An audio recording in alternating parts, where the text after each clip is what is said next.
All right, boys, you just won the lottery, $100,000 apiece. And your wife says you can use that money to buy a luxury SUV. What do you spend it on? There is no doubt in my mind, Dave, that I would go and get this $98,000 Porsche Cayenne S, and I'd have $2K left over for gas. I would get this Infiniti QX56 for $75,000 and actually have money left over for a proper vacation. Actually, gas. I think so, yeah, gas.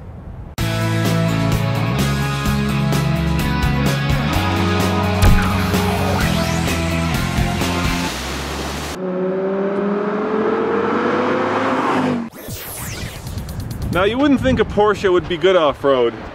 In fact, this one is beyond good. It's exceptional. That's because it has all-wheel drive, it has air suspension, 2 levels, and multiple locking differentials. What more could you want? So today I will serve as your TFL car official referee to keep these two knuckleheads in line, because we know someone needs to keep them on the straight and narrow. But will they remember the most important criteria of this mashup? And that is, which car would their wives choose?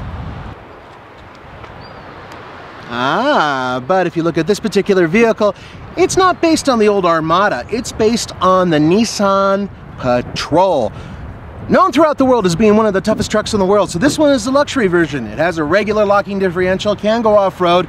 Yes, it's kind of low with those tires, but you know what? It does really, really well on moderate off-road obstacles.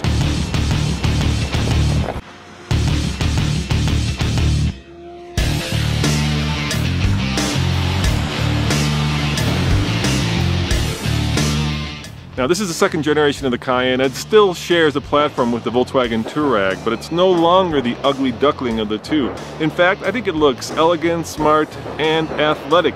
Unlike that blob, which is kind of a cross between a Mack truck and a cheeseburger. Okay, I'll admit that it's dripping a little bit with a slight overstyling, but it's a functional shape. It is a proper SUV that, yeah, it's not very pretty. But here, come here, look at this. Look at these, huh? Huh?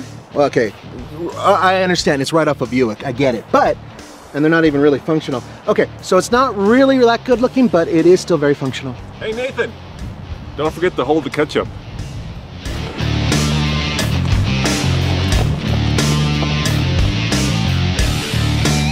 All right, Nathan, I think you're missing the whole point of this mashup. Stay on topic here. It's not necessarily about style, it's about what your wife thinks. That's a good point, and guess what? We're in the business end of the QX56. Not only is it cavernous, but it has a third row, a very big third row, that can automatically go up and down. Very cool. All right, I get it. Nathan's tow's a lot more than this one. It is much more spacious, and probably it's a lot more luxurious. It's also ancient. The days of those dinosaurs are numbered. This car will still be desirable 5-10 years from now. That thing, that's gonna be a museum piece.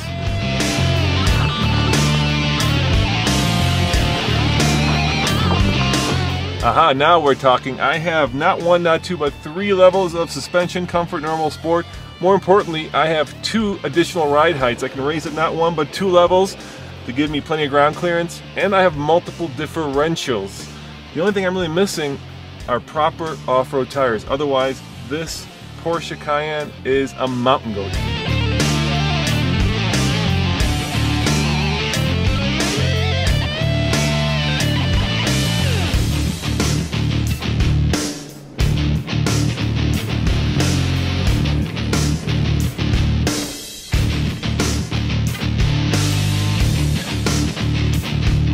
I wish I could say this is a good old American V8, because it's not. It's obviously Japanese. But here's the interesting part about it.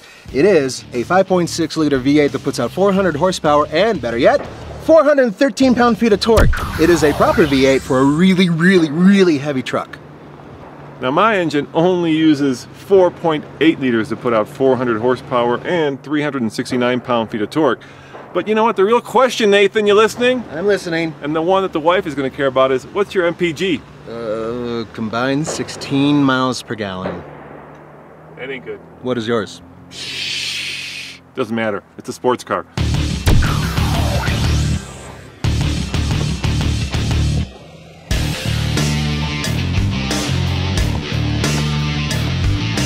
All right, Nathan, let's get down to it. How does the Infiniti compare to the Porsche when it comes to off-road capability? They don't really compare. Let's be honest, folks. Both of these vehicles have really big wheels and really low sidewalls. They shouldn't even be off-road. The fact that they can do it pretty well is incredible.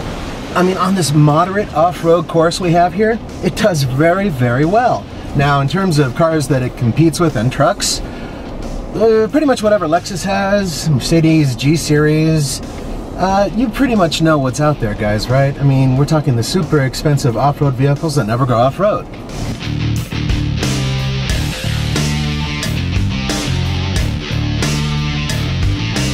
All right, Roman, you are driving in luxury. This Porsche is amazing, but how does it compare to the Infiniti when it comes to off-road capability? Honestly, they don't compare. I mean, this is head and shoulders above that car. It's smaller, it's lighter, it's taller when you jack up the suspension. It has a lot more differentials that you can lock. It's got, I think, a shorter breakover angle. It's just a much better car. The only way that that is better off-road is with the tires. Once again, this has high-performance street tires, and off-road, that's not what you want to do. But the question is, which vehicles compare to the Porsche?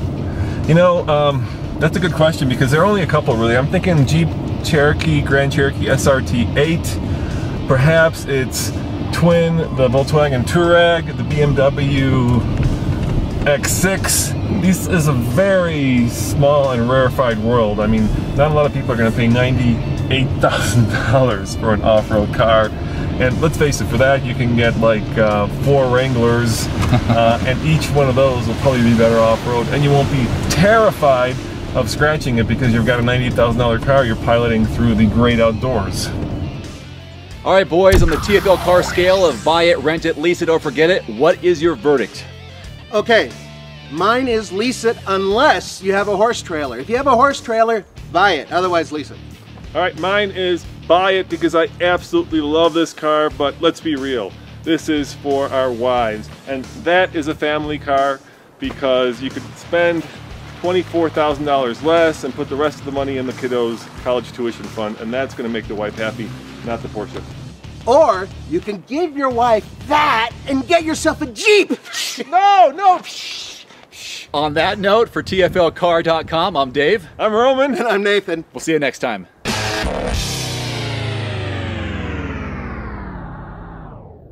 So Dave, you thought that was slow? Look at this. This is worse. Seriously, I mean, all day long. They're going. That guy who's shooting in the background is going to have his clip completely exhausted before we're done.